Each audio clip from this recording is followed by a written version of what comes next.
Hi! So, nice filter here, no? Na anak ko'y glasses without wearing one. To. Thank you, TikTok. Feeling genius. So, ang video karon is about tamang kain / complementary feeding.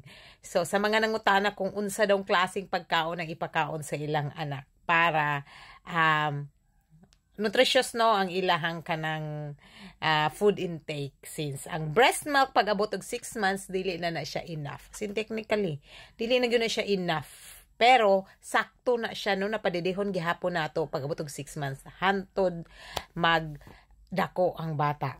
Ayan. So, sa 0 to 6 months, dapat pure breastfeeding. Walay daing ihatag na pagkaon or tubig or vitamins.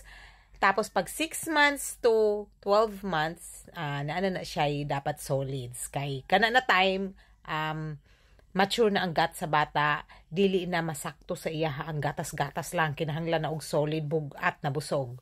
So, daghang kay nangutana kung unsa daw ang saktong ipakaon sa bata. Magpakaon bata og Cerelac? Magpakaon bata og kanang mga naa sa mga bote na naa sa kanang grocery, no? Kana og uban pa matubag ani na video, so listen.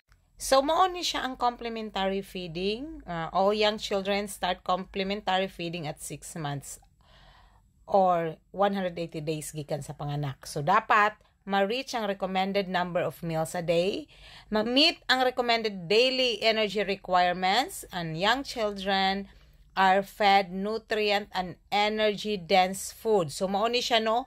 Kani siya, very technical, critical ni siya na dapat hatag sa ilahang pagkaon kaning nutrient and energy dense na food. So, unsa man na siya? Mao na ilahang mga pangutana kung unsa na siya. So, give variety of food from 4 groups. Kung kahinumdum mo atong food pyramid, dapat mapasok to siya sa banga. Dapat mataas sa iron rich food ang iyang pagkaon. Tapos mag-feed po ta og meat, fish, and poultry daily para sa ilang protein. Ayan. Supported and motivated to eat until mabusog, satiety. Satisfaction ba?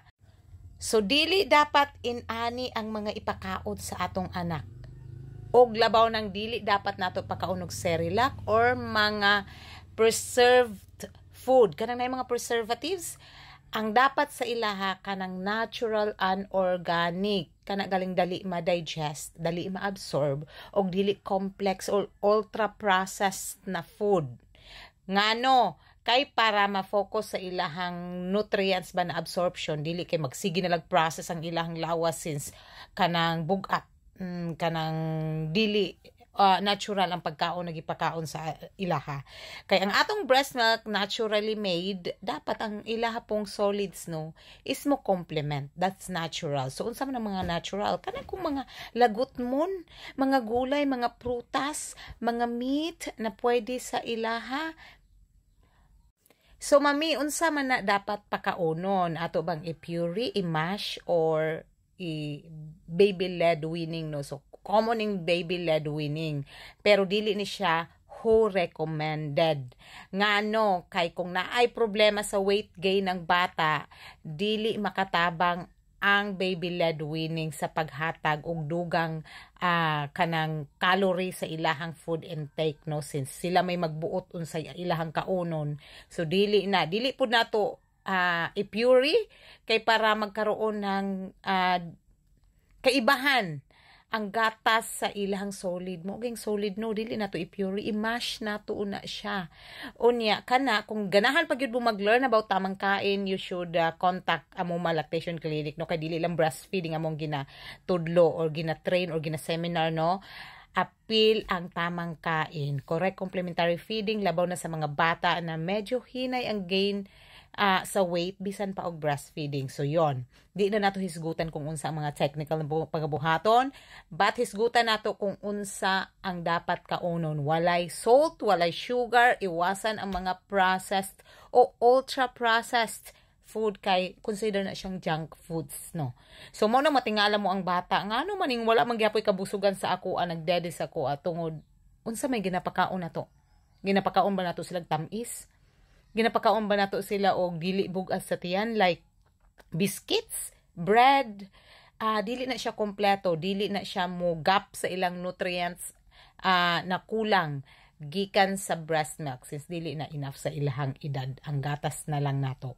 So dili solusyon ang paghatag og formula kay kung butangan man gud nato og formula ang ilahang kanang diet, asa padulong ang solids, asa padulong ang gatas nato.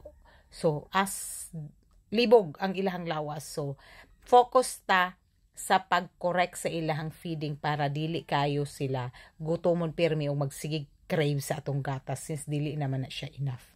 So dito ta sa mga bugato na pagkaon, pwede natong isagol ang meat o kanon, gulay, mas colorful ang pagkaon, mas better. Basta walay lasa dapat para maiwasan pud nato na maging picky eater ang bata at the same time ang sugar sa diet kay dali lang makagutom. Mo na matingala mo sa bata. Hala, kalit lang ka-hyper.